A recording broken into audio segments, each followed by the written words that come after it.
करते थे जिन्हें सोचकर लोग हैरान हो जाते थे। ऐसा ही हुआ एक बार जब बादशाह अकबर ने बीरबल को एक काम सौंपा।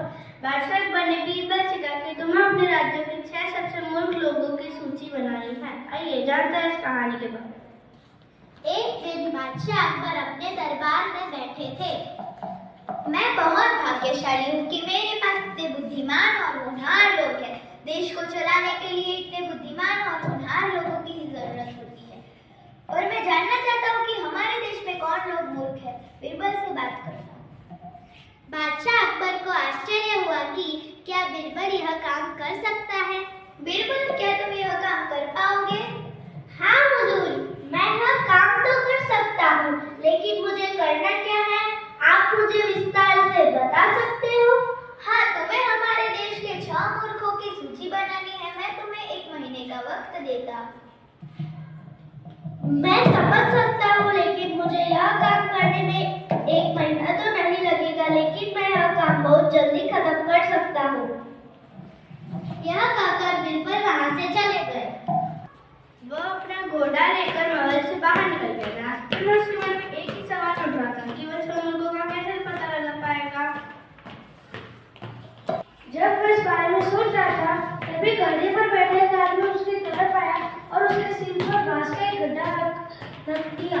यह देखकर बीरबल ने उससे बात की। रुको, जरा इधर आओ। तुम्हारा नाम क्या है? मेरा नाम रामू है। मैं यहीं का रहने वाला हूँ। ठीक है, तुमने यह घास का गुच्छा अपने सिर पर क्यों रखा है?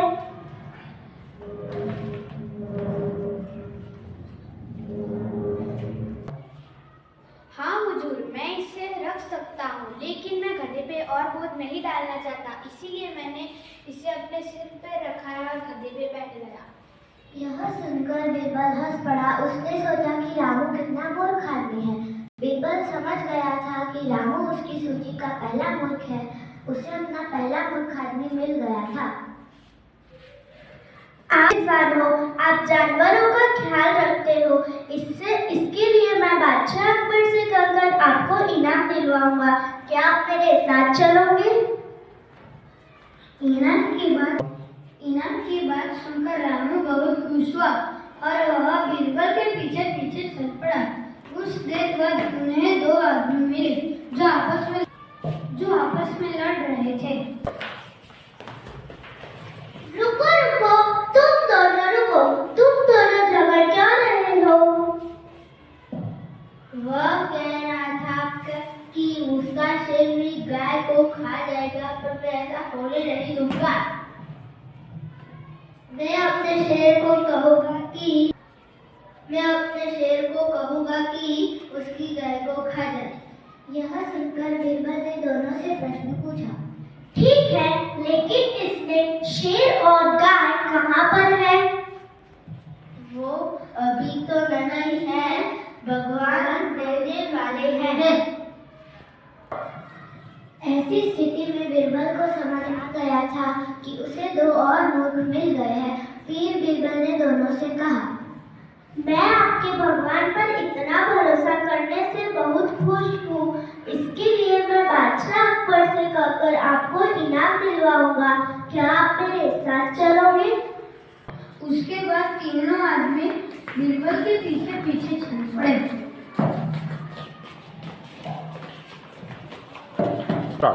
रात काफी हो चुकी थी, इसलिए बीरबल ने उनको अपने घर पर ही रोक लिया और उनसे कहा, हम दरबार देर से पहुंचे हैं और रात भी हो गई है, इसीलिए हमें बादशाह अकबर नहीं मिल पाएंगे। हम कल जाकर उनसे मिल लेंगे। तुम सब यहीं पर ही आराम करो, हम कल चलेंगे। यह कहकर बीरबल चला गया और बगीचे में टहलने लगा। वहाँ पर उसको एक आदमी मिला जिसका नाम याकूब था। वह कुछ झाड़ियों में कुछ ढूंढ रहा था। अरे, तुम यहाँ पर क्या कर रहे हो? मैं अपनी खोई हुई अंगूठी ढूंढ रहा हूँ हुजूर। ठीक है, यह बता तुम्हारी अंगूठी कहाँ पर खोई थी? क्या तुम्हें दूर एक बड़ा पेड़ दिख रहा है? हाँ, उसके नीचे मेरी अंगूठी खोई थी, लेकिन वह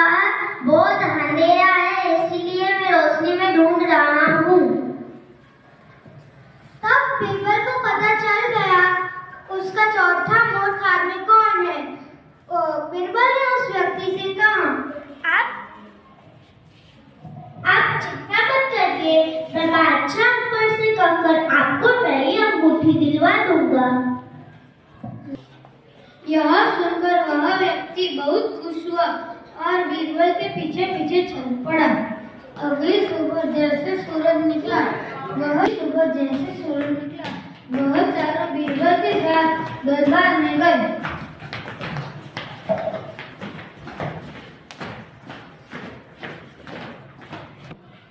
बीरबल ने बादशाह से कहा, जहां बना मैंने उन मूर्खों को ढूंढ लिया। अच्छा, तो बताओ वो सबसे मूर्ख कौन है? बीरबल ने अपने साथ छोटी घटनाएं बताई। बीरबल की कहानियां सुनकर राजा को लगने लगा कि वह चारों सचमुच मूर्ख है। बादशाह अकबर ने 6 लोगों की सूची बनाने को कहा था, लेकिन यहाँ पर सिर्फ 4 ही लोग हैं। ऐसे में बादशाह अकबर ने बीरबल से पूछा, मैंने तुमसे 6 लोगों की सूची बनाने को कहा था, ये तो केवल 4 लोग ही हैं, बाकी के 2 कहाँ हैं? यहाँ पर मौजूद 6 मूर्ख है, जहाँ पर 4 मूर्ख यहाँ पर खड़े हैं और 5वां मूर्ख मैं हूँ जो मूर्खों को ढूंढने निकला था। यह सुनकर राजा हंसा और फिर उससे पूछा, और 6वां आदमी कौन है? माफ कीजिए हुजूर, लेकिन 6वां मूर्ख आप हो, जिन्होंने मुझे मूर्खों को ढूंढने का आदेश दिया था। बीरबल की यह बात सुनकर बादशाह अकबर जोर जोर से हंसने लगे। यह देखकर दरबार में उपस्थित सभी लोग हंसने लगे। शिक्षा, बुद्धि और चतुराई से कोई भी कठिन कार्य को आसान बनाया जा सकता है। वह